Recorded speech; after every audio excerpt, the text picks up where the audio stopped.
I gotta go, yeah, White 30, aquarium in the go world has a 34 great lines white to the shark. 3rd floor. Even if you absolutely love aquariums and have been to dozens of them, there's one sea creature you'll never ever come Alright, but if across not, there. I don't have no Not a connection single to it. aquarium in the world has a great white shark.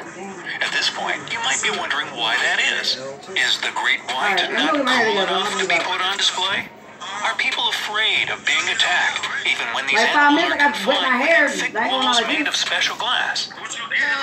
Not exactly. The bus, Go ahead and I'm and gonna hit that catch it down to the subscribe trolley, button to stay with us and on the just take bright us to side the of 4th life, where you'll see this and tons of other because I'm right at the mysteries 48 and the revealed. 7. They take you right there, First like, of all, to all the let's see if you trolleys. can remember what a great white shark looks like, so that you can distinguish it from any other Don't shark make it more species. difficult. I know how to get to the In case trolley. you happen to encounter one, hopefully not face to face, of course, because then you'll The need a 13 bigger you see, right? boat. These massive fish can be spotted in cool coastal waters all over the world. Yeah, and they keep going, so Great I'm gonna white still catch sharks it if I can be make it gray, to 22nd. brownish, or If I almost make it to black, 22nd market, the but 13 their will stop there. underbelly is always white, hence the name. That's what I'm They saying. usually grow about 15 feet in length, although the largest members of this species can get as big as 20 feet long. No, it's not. It's gonna be As for faster their than you weight, catching the 3. it can reach No, it's 7,000 not. pounds.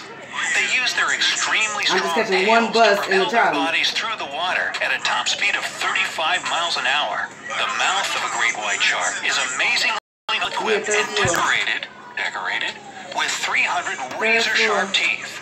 These triangular choppers are arranged in 6 and sometimes even 7 rows. Imagine having to floss between all those teeth. A lot of people think that these gigantic predators love dining on human flesh and are just lurking out there in the depths, waiting for a chance to attack some unfortunate individual. Surprisingly enough, human isn't on the great white's menu. In general, there are no more than 10 attacks a year. And even so, scientists are sure that the sharks don't hunt people down to eat them. They're just too darn curious to pass up a little sample bite is all. After that, they often swim away. I'm sure you feel much better about shark attacks now, don't you?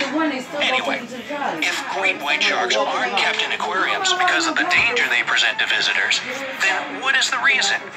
Well, it's actually quite tragic. Great whites can't stand captivity and simply die when contained. There have been plenty of attempts to hold these creatures captive. In 1955, the first great white was captured and sent to Marineland of the Pacific in Los Angeles. Unfortunately, the animal didn't even make it through one day of the ocean area. Yet people still kept trying to tame the king of the sea. Up until 2003, there had been 25 attempts to keep the animal in captivity, but all of them ended very quickly in tragedy. For example, in 1992, a young shark, no more than a year old, was brought to the Steinhardt Aquarium in San Francisco and transferred to a 100,000-gallon tank. It died of shock within a day. The SeaWorld in San Diego managed to keep a great white for 16 days back in 2003, but they ended up deciding to release the animal back into the ocean. The longest a shark has ever stayed in an aquarium was 2004. The Monterey Bay Aquarium managed to keep a female great white for over 6 months. She lived in a 1.2 million-gallon open sea exhibit and even grew 14 inches over the duration of her stay. The shark eventually had to be released, though, because she had attacked and killed all the other sharks in the exhibit. Well, it's what they do. The same aquarium had several more great white over the years. Some of them stayed for 11 days. Some managed to hold on for 5 months. But all of them had to be released due to different reasons. A couple of sharks became too big for their britches, their tanks, while several others started displaying unhealthy behavior. They'd refuse to eat or would swim into the sides of their tanks. One had to be released because it had become too lively and playful for its own good. As for one shark that was released in 2011, it seemed fine in the aquarium, but died just a week after being set free. The most recent case of a great white being held in captivity was in Japan's Okinawa Hiromi Aquarium in 2016. The animal stopped eating and just swam into the sides of the tank. Just 3 days after its arrival, the shark simply sank to the bottom. All attempts to revive it were unsuccessful. There could be only one cause of death: captivity. So what is it that makes this species, unlike its relatives, suffer so much from being locked up? Scientists still don't know much about the great white shark, but they have come up with several theories. 1. Depression. Great whites live as long as humans do. There are no obvious reasons why healthy sharks should pass away after just a couple of days in captivity. Therefore, the reasons seem to be entirely psychological. Believe it or not, depression and shock can bring these powerful creatures down. 2. Lack of space. Big fish need a lot of space, and sharks are no different. A shark's body is shaped like a torpedo for a reason. It can move faster over long distances without too much effort. In fact, great whites can make the 6,900-mile journey from Australia to Africa in just 99 days. And since they're moving at an average speed of 25 miles per hour, that means they leap an astounding 25 feet out of the water. Obviously, no aquarium in the world can provide the animal with these sorts of conditions. So, captive sharks often swim into the sides of their tank in failed attempts to behave as usual.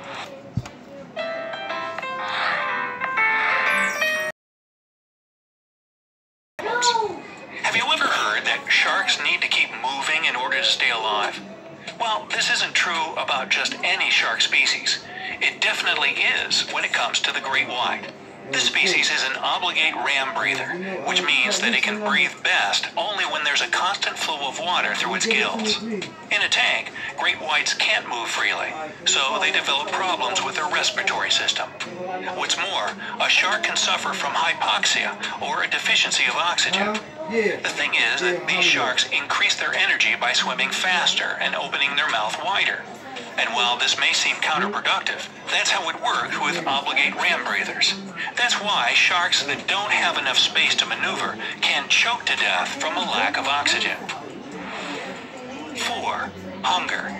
Believe it or not, great white sharks are picky eaters. Since they need to hunt down their prey and eat it alive, they often refuse to eat in captivity. They basically don't want to be spoon-fed by humans.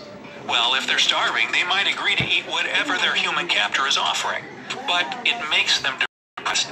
Because of this, they eventually lose their appetite as well as their entire will to live. Perhaps it's the thrill of the hunt they miss most. Number 5. The wrong water salinity. You can't even imagine how hard it is to mimic the ocean's unique water composition. That may be the reason why, according to some experts, sharks feel so bad when held in aquariums. As you can see, it's a really bad idea to keep these amazing and powerful creatures literally locked up like a caged animal. Not only does it kill the poor things, it's super expensive for aquariums, and it has a highly negative impact on the oceans themselves. Great white sharks are extremely important for keeping the ecological balance in the oceans. Losing just one shark endangers the entire ecosystem. Unfortunately, this is becoming an ever-increasing problem as the great white shark is a species at threat of extinction. There are just about 3,500 of them left in the world. The reason for such a dramatic state of events all comes down to poaching.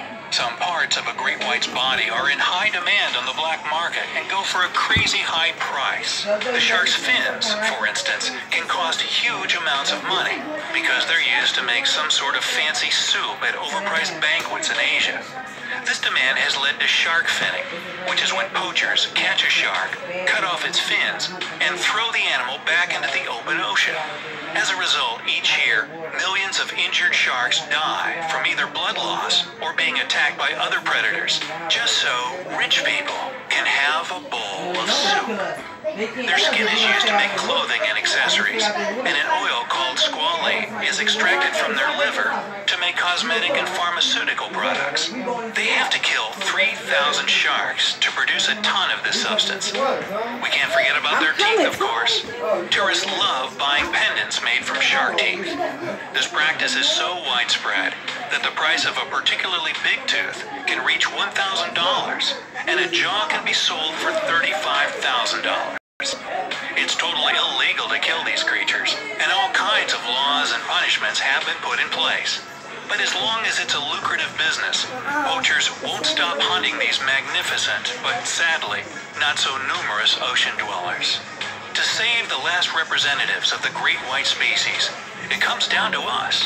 People must change their attitude and their desire for products made from murdered sharks. Otherwise, the day will come when people will say, remember when there used to be great white sharks? Let's go. If you think that people shouldn't try to capture great whites, even for educational purposes, hit that like button. And if you know any other endangered species on the brink of extinction, write about them in the comments below.